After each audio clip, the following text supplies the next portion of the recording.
Third world war ಶುರು ಆಗತ್ತಾ? ಒಂದ್ ಕಡೆ ರಷ್ಯಾ ಉಕ್ರೇನ್ ವಾರ್ ಜಾಸ್ತಿ ಆಗ್ತಾ ಇದ್ರೆ, ಇನ್ನೊಂದ್ ಕಡೆ ಇಸ್ರೇಲ್ ಗಾಜಾ ಕಾನ್ಫ್ಲಿಕ್ಟ್ ವಿಕೋಪಕ್ಕೆ ಹೋಗ್ತಾ ಇದೆ.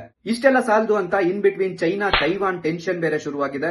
ಇದೆಲ್ಲ ನೋಡ್ತಾ ಇದ್ರೆ ಥರ್ಡ್ ವರ್ಲ್ಡ್ ವಾರ್ ಏನಾದ್ರೂ ಶುರುವಾಗತ್ತಾ ಅನ್ನುವ ಟೆನ್ಷನ್ ಸ್ಟಾಕ್ ಮಾರ್ಕೆಟ್ಸ್ಗೆ ಜಾಸ್ತಿ ಆಗ್ತಾ ಇದೆ. ಸೊ ಈ ತರ ಏನಾದ್ರೂ ಆದ್ರೆ ಸ್ಟಾಕ್ ಮಾರ್ಕೆಟ್ಸ್ಗೆ ಏನೆಲ್ಲ ಎಫೆಕ್ಟ್ ಆಗತ್ತೆ? 3 ರೀತಿ ಎಫೆಕ್ಟ್ ಆಗತ್ತೆ. ಮೊದಲನೇದು ಆಯಿಲ್ ಪ್ರೈಸಸ್ ಜಾಸ್ತಿ ಆಗತ್ತೆ. 80% ನಾವು ಇಂಪೋರ್ಟ್ ಮಾಡ್ಕೊಳ್ಳೋ ಅವಶ್ಯಕತೆ ಇರುತ್ತೆ. So oil price skyrocket ಹೋಗುವಂತ ಚಾನ್ಸಸ್ ಇರುತ್ತೆ. ಆಯಿಲ್ ಪ್ರೈಸ್ ಜಾಸ್ತಿ ಆದ್ರೆ ಇನ್ಫ್ಲೇಷನ್ ಜಾಸ್ತಿ ಆಗತ್ತೆ. ಇನ್ಫ್ಲೇಷನ್ ಜಾಸ್ತಿ ಆದ್ರೆ ಪ್ರಾಡಕ್ಟ್ಸ್ ಪ್ರೈಸ್ ಜಾಸ್ತಿ ಆಗತ್ತೆ. ಸೊ ಹೈ ಇನ್ಫ್ಲೇಷನ್ ಅನ್ನೋದು ಸ್ಟಾಕ್ ಮಾರ್ಕೆಟ್ಗೆ ನೆಗೆಟಿವ್ ಆಗಿ ಇಂಪ್ಯಾಕ್ಟ್ ಕೊಡುತ್ತೆ. ಎರಡನೇದು ಗೋಲ್ಡ್ ಪ್ರೈಸ್ ಜಾಸ್ತಿ ಆಗುತ್ತೆ. ಸ್ಟಾಕ್ ಮಾರ್ಕೆಟ್ ಅಲ್ಲಿ ಯಾರೆಲ್ಲ ಇನ್ವೆಸ್ಟ್ಮೆಂಟ್ ಮಾಡಿದ್ದಾರೆ, ಇನ್ವೆಸ್ಟ್ಮೆಂಟ್ ನ ಆಚೆ ತಗೊಂಡೋಗಿ ಗೋಲ್ಡ್ ಮೇಲೆ, ಸೇಫ್ ಅಸೆಟ್ಸ್ ಮೇಲೆ ಇನ್ವೆಸ್ಟ್ಮೆಂಟ್ ಮಾಡುವಂತಹ ಚಾನ್ಸಸ್ ಜಾಸ್ತಿ ಆಗುತ್ತೆ. ಮೂರನೇದು foreign institutional investors stock markets ಇಂದ ಅಮೌಂಟ್ ಅನ್ನ ಆಚೆ ತೆಗೆಯುವಂತಹ ಚಾನ್ಸಸ್ ಇರುತ್ತೆ. ಸ್ಟಾಕ್ಸ್ ಇಂದ ಎಕ್ಸಿಟ್ ಆಗುವಂತಹ ಚಾನ್ಸಸ್ ಜಾಸ್ತಿ ಇರುತ್ತೆ. ಸೊ ಈ ರೀತಿ ಏನಾದ್ರೂ ಆದ್ರೆ ಸಾವಿರಾರು ಕೋಟಿ ಸ್ಟಾಕ್ ಮಾರ್ಕೆಟ್ ಇಂದ ಆಚೆ ಹೋಗುತ್ತೆ. ಇದು ನೆಗೆಟಿವ್ ಆಗಿ ಸ್ಟಾಕ್ ಮಾರ್ಕೆಟ್ಸ್ಗೆ ಇಂಪ್ಯಾಕ್ಟ್ ಕೊಡುತ್ತೆ. ಸೊ ನಿಮ್ಗೇನ್ ಅನ್ಸುತ್ತೆ? ವರ್ಲ್ಡ್ ವಾರ್ 3 ನಿಜವಾಗ್ಲೂ ಶುರುವಾಗಿದ್ಯಾ? ಕಮೆಂಟ್ ಮಾಡಿ. ಇದೇ ರೀತಿ ಸ್ಟಾಕ್ ಮಾರ್ಕೆಟ್ ಆನ್ ಟೈಮ್ ಅಪ್ಡೇಟ್ಸ್ಗೆ ನಮ್ಮ ಪೇಜ್ ಫಾಲೋ ಮಾಡಿ.